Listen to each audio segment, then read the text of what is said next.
सौवर्णासनसचुतां त्रिनयनां पीतां शुक्ललासिनीं हेमाभाङ्गरुचिं शशाङ्कमुकुटां सत्यम्बुसुरावृतां हस्तीन्मुद्गरपाशमद्धरसरां संबिभ्रतिभूषणैः व्याप्ताङ्गीं बगलामुखीं त्रिजगतां सप्तमिनीं चिन्तये।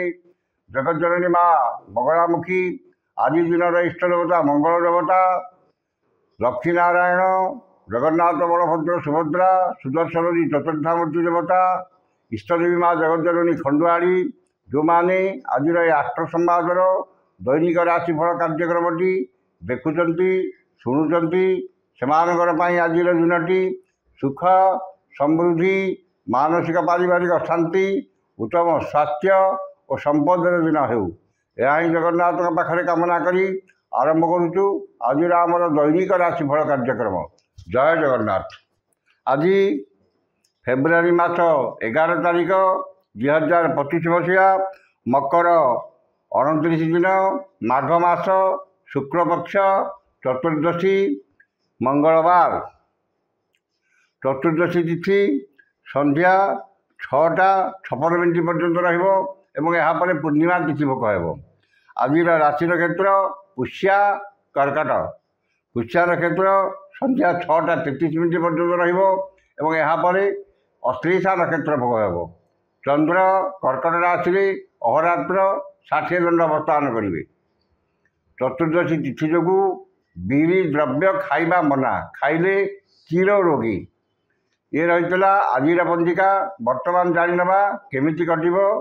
12 राशि व्यक्ति मानकर आज दिन प्रथम राशि मेष राशि चतुर्थ चंद्र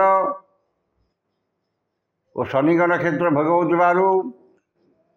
धन क्षति मानसिक अस्थिरता परिवार मनमालिन जानवाहन खर्चांत सौजन विवाद परिवार अशांति एवं आर्थिक ठकामी पड़ पारती मन अस्थिर विषादग्रस्त चापग्रस्त एवं चाली चलन व्यवहार कथबार्ता विवाद्य हम वाद विवाद स्वास्थ्य आर्थिक कारोबार सौजन कथबार्ता बंधु बांधव सहकर्मी कथबार्ता पदस्थ अधिकारी और राजनैतिक व्यक्ति कथबार्ता बेले सतर्कता अवलम्बन करेंगे।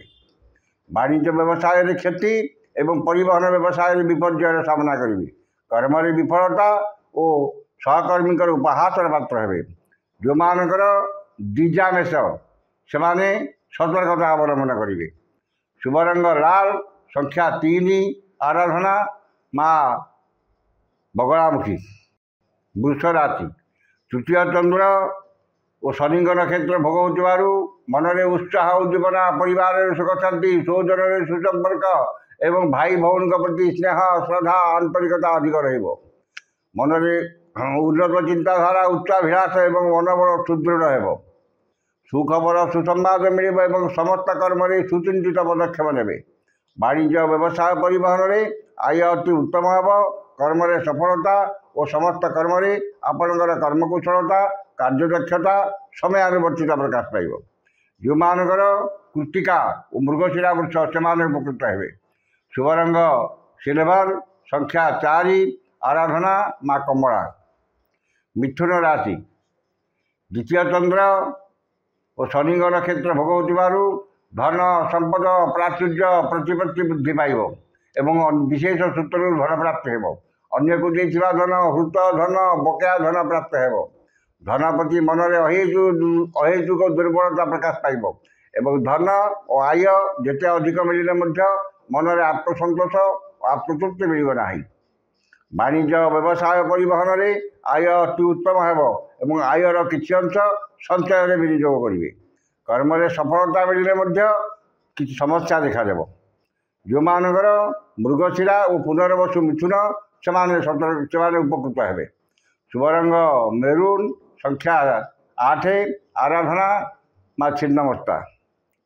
कर्कट राशि श्री चंद्र मंगलवार जो धन मान सम्मान सौजन सुसंपर्क परिवार सुख शांति लक्ष्मींकर कृपा एवं सुखाद्य सुवचन प्राप्ति हो। आमोद प्रमोद मौज मजलिस अधिक आग्रह एवं परिवार प्रति अधिक जत्नवार हे। परिवार सदस्यों मध्य उत्तम बुझाणा एवं ସମସ୍ତଙ୍କର ଶ୍ରଦ୍ଧାର ପାତ୍ର ହେବେ। ବାଣିଜ୍ୟ ବ୍ୟବସାୟ ପରିବହନରେ ଆୟ ଯାହା ହେଲେ ମଧ୍ୟ ମନରେ ଆତ୍ମସନ୍ତୋଷ ଆତ୍ମତୃପ୍ତି ରହିବ। କର୍ମରେ ସ୍ୱଳ୍ପ ପରିଶ୍ରମରେ ଅଧିକ ସଫଳତା ଓ ସମ୍ମାନ ମିଳିବ।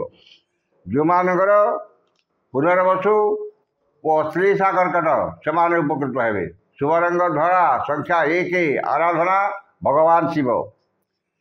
सिंह राशि द्वादश चंद्र जो अपव्यय अपवाद अपदथर शिकार हे एवं आय 5 टंका हेले व्यय 25 टंका रह मन अस्थिर विषादग्रस्त चापग्रस्त रही बिना कारण बहुत व्यस्त रे ठीक समय ठीक निष्पत्ति ने असमर्थ हे समस्त कर्म भूल निष्पत्ति ने निश्चितता को परित्याग कर अनिश्चितता पक्षे पश्चातापन करेंगे एवं शारीरिक पीड़ा भोगे।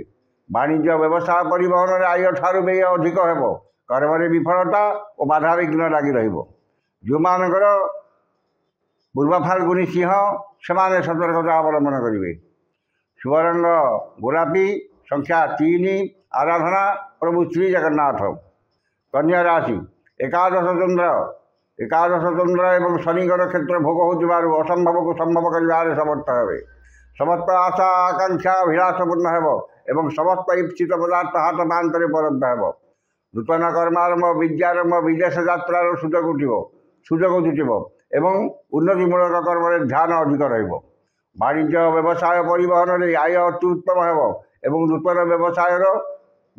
व्यवसाय उद्यम जारी रखिए। कर्म सफलता एवं प्रमोशन मिल पारे।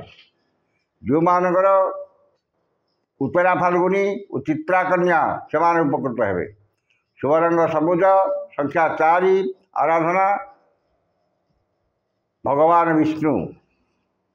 तुला राशि दशम चंद्र और शनिकर क्षेत्र भोग हो कर्म प्रति एकाग्रता आंतरिकता अधिक रहिब भाग्य अपेक्षा कर्म अधिक आग्रह रही मन में सत्चिंता सद्भावना प्रकाश पाइब और सत्कर्म अधिक आग्रह रहिब। आज जेकोसी कर्म आरंभ करेंगे से 100% सफलता पाइबे एवं समस्त कर्म आपणकर कर्मकुशलता कार्यदक्षता और समयानुवर्तिता प्रकाश पाइब। वाणिज्य व्यवसाय परिवहन में आय जहाँ हेले मन में आत्मसंतोष आत्मतृप्ति रहिब। जो मानकर चित्रा और विशाखा तुला से उपकृत हे। शुभ रंग नील संख्या 2 आराधना जगज्जननी माँ कमला। बिछा राशि नवम चंद्र भाग्य कर्म अपेक्षा भाग्य अधिक विश्वास रखिए।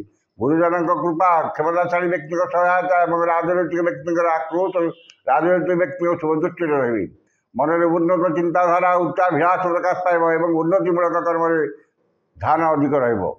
गुरुजन प्रति सम्मान और लघुजन प्रति स्नेह श्रद्धा आंतरिकता अधिक रहिब। वाणिज्य व्यवसाय परिवहन में आय अति उत्तम हो कर्म सफलता और पदस्थ अधिकारी शुभ दृष्टि रही। जो मानकर विशाखा और ज्येष्ठा बिछा से उपकृत हे। शुभ रंग हलदिया संख्या 6 आराधना माँ चंडी। धनु राशि अष्टम चंद्र मंगलवार एवं शनिकर क्षेत्र भोग हो वाद विवाद स्वास्थ्य आर्थिक कारोबार उच्चस्थान आरोहण गैस इलेक्ट्रिक द्रव्य व्यवहार एवं जानवाहन आरोहण काल में सतर्कता अवलंबन करेंगे। धन क्षति मानसिक अस्थिरता परिवार मनमालिन एवं चाली चलन व्यवहार कथबार्ता एवं समस्त कर्म विवाद्य हो। मन अस्थिर विषादग्रस्त चापग्रस्त रही शारीरिक पीड़ा भोगे। वाणिज्य व्यवसाय परिवहन में आय ठार व्यय 2 गुण अधिक हो कर्म विफलता और बाधा विघ्न लगी रहिब। जो मानकर पूर्वाषाढ़ा धनु से सतर्कता अवलंबन करेंगे। शुभ रंग लाल संख्या 5 आराधना प्रभु गजानन। मकर राशि सप्तम चंद्र और घातबार जो समस्त कर्म शुभ फल मिले मन अस्थिर विषादग्रस्त चापग्रस्त मूल्यवान धातु बसन भूषण शौखिनी घर उपकरण क्रय करेंगे। पारिवारिक शांति और दाम्पत्य जीवन में मधुरता आसब। परिवार समस्त सदस्यों मध्य उत्तम बुझाणा एवं परिवार स्वर्गीय सुख अनुभूत हो। वाणिज्य व्यवसाय परिवहन में आय उत्तम हो कर्म सफलता मिले किसी विघ्न देखादेव। जो मानकर उत्तराषाढ़ा और धनिष्ठा मकर से उपकृत हे। शुभ रंग कला संख्या 6 आराधना माँ काली। कुंभ राशि षष्ठ चंद्र ଯୋଗୁଁ ରୋଗ ଋଣ ଦୁଃଖ ଶୋକ କ୍ଲେଶ ମାନସିକ ଅବସାଦରୁ ସାମୟିକ ମୁକ୍ତି ମିଳିବ। ଶତ୍ରୁମାନ ମିତ୍ର ତାର ହାତ ବଢ଼ାଇବେ ଏବଂ ଆପଣଙ୍କ ବକ୍ତବ୍ୟରେ ସମ୍ମୋହନର ଶକ୍ତି ରହିବ। ପରୋପକାର ସମାଜ ସେବା ଏବଂ ଧାର୍ମିକ କର୍ମରେ ଅଧିକ ଆଗ୍ରହ ରହିବ। ଯଶ ସମ୍ମାନ ସାମାଜିକ ପ୍ରତିଷ୍ଠା ଏବଂ ଜନସମ୍ପର୍କ ବୃଦ୍ଧି ପାଇବ। ବାଣିଜ୍ୟ ବ୍ୟବସାୟ ପରିବହନରେ ଆୟ ଅତି ଉତ୍ତମ ହେବ। କର୍ମରେ ସଫଳତା ଓ କର୍ମସ୍ଥାନର ସମସ୍ତ ବାଧା ବିଘ୍ନ ଓ ପ୍ରତିବନ୍ଧକ ଦୂର ହେବ। ଯେଉଁମାନଙ୍କର ଧନିଷ୍ଠା ଓ ପୂର୍ବଭାଦ୍ର କୁମ୍ଭ ସେମାନେ ଉପକୃତ ହେବେ। ଶୁଭ ରଙ୍ଗ ଇନ୍ଦ୍ରନୀଳ, ସଂଖ୍ୟା 3, ଆରାଧନା ମା ଭୈରବୀ। ଶେଷ ରାଶି ମୀନ ରାଶି। ମୀନ ରାଶି ପଞ୍ଚମ ଚନ୍ଦ୍ର ମଙ୍ଗଳବାର ଯୋଗୁଁ ମାନସିକ ପାରିବାରିକ ଶାନ୍ତି ଏବଂ ଯଶ ସମ୍ମାନ ସାମାଜିକ ପ୍ରତିଷ୍ଠା ବୃଦ୍ଧି ପାଇବ। ସନ୍ତାନମାନେ ଆଜ୍ଞାଧୀନ ହେବେ ଏବଂ ତାଙ୍କ କର୍ମକୁ ନେଇ ଗର୍ବ ଅନୁଭବ କରିବେ। ପୈତୃକ ସମ୍ପତ୍ତିକୁ ନେଇ ଥିବା ବିବାଦ, ଜମି ଜମା ବିବାଦ, ପାରିବାରିକ ବିବାଦ, ଭାତୃଭଗ୍ନୀ ବିବାଦର ସମାଧାନ ହେବ। ନୂତନ ବିଦ୍ୟା କଳା ସଂସ୍କୃତି ପ୍ରତି ମନରେ ଅଧିକ ଆଗ୍ରହ ରହିବ। ବାଣିଜ୍ୟ ବ୍ୟବସାୟ ପରିବହନରେ ଆୟ ମଧ୍ୟମ ହେବ। କର୍ମରେ ଆଶାଠାରୁ ଅଧିକ ସଫଳତା ଓ ସହକର୍ମୀଙ୍କର ସାହାଯ୍ୟ ସହଯୋଗ ପ୍ରାପ୍ତ କରିବେ। ଯେଉଁମାନଙ୍କର ପୂର୍ବଭାଦ୍ର ଓ ରେବତୀ ମୀନ ସେମାନେ ସୁଫଳ ପାଇବେ। ଶୁଭ ରଙ୍ଗ ଗୋଲାପୀ, ସଂଖ୍ୟା 5, ଆରାଧନା ମା ଧୂମାବତୀ। ଏ ଥିଲା ଆଜିର 12ଟି ରାଶିର ଦୈନିକ ରାଶିଫଳ। ସମସ୍ତ ରାଶିର ବ୍ୟକ୍ତିମାନେ ଦିନଟି ଶୁଭ ହେବା ପାଇଁ ଉକ୍ତ ମନ୍ତ୍ରଟି ଋଷାଦି କରି ପାଠ କରନ୍ତୁ। ଋଷାଦିଟି ହେଲା ମତ୍ସ୍ୟଶ୍ରୀ ମଙ୍ଗଳ ମହାମନ୍ତ୍ରସ୍ୟ ବିରୂପାକ୍ଷ ଋଷି ଅନୁଷ୍ଠୁପ ଛନ୍ଦଃ ଅଦ୍ୟ ଦିବସ ଦିବସାଧିପତି ମଙ୍ଗଳ ଦେବତା ସୁପ୍ରୀତୟେ ମଙ୍ଗଳ ଦେବତା ମନ୍ତ୍ର 178 ସଂଖ୍ୟକ ମନ୍ତ୍ର ଜପେ ବିନିଯୋଗ। ଋଷାଦିଟିକି ଥରେ କରିବେ ଏବଂ ମନ୍ତ୍ରଟି ହେଲା ଓಂ ହୁଁ ଶ୍ରୀଂ ମଙ୍ଗଳାୟ ନମଃ। ଏ ମନ୍ତ୍ରଟିକି ସକାଳେ 108 ଏବଂ ସନ୍ଧ୍ୟାରେ 108 ପାଠ କରନ୍ତୁ। ନିଶ୍ଚିତ ଭାବରେ ଦିନଟି ଆପଣଙ୍କର ମଙ୍ଗଳମୟ ଏବଂ ଶୁଭମୟ ହେବ। ଆଜି ତ ସମୟ ସରିଯାଇଛି। ଆସନ୍ତାକାଲି ଦେଖା ହେବ ପୁଣି ଏହି ସମୟରେ। ସେତେବେଳେ ସମୟ ପର୍ଯ୍ୟନ୍ତ ବିଦାୟ ଦିଅନ୍ତୁ। ଜୟ ଜଗନ୍ନାଥ।